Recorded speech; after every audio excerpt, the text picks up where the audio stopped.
I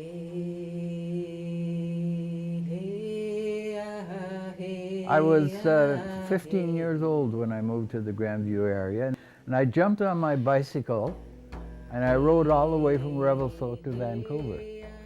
And I've been on the commercial drive ever since, off and on. Now, I've lived in a whole lot of different places since that time, but at the same time, I always seem to come back here. Probably the largest majority of the population, Aboriginal population, lives here in this area. And that's because of the fact that we put our housing up here. A lot of the people living in this area right now, probably if they knew it was me that was responsible for moving our people up here, would be really angry with me.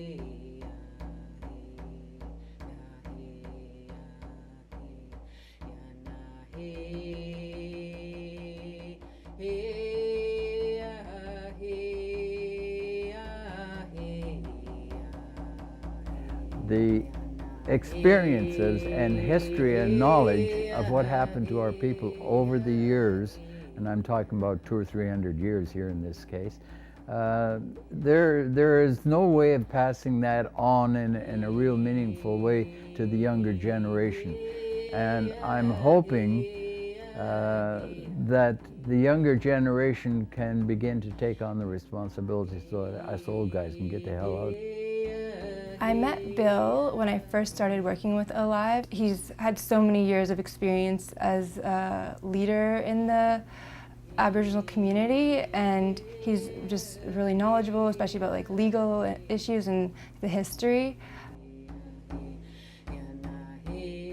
Elders Connect is basically a grassroots approach to getting elders in the community engaged, finding out the types of social opportunities they're interested in, creating more inclusive spaces and programs, and connecting them to resources and services in their own neighborhood.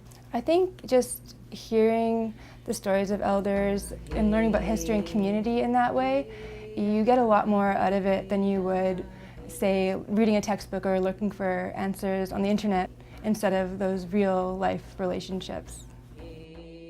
All the leaders are going to have to come from the younger generation, and very soon. There's a big gap right now between the elders and the very young ones, where people are doing their own thing and they're not even working together and they're at odds with each other and things like that. We've got to overcome that. And I see this as a step in the right direction to be able to do that.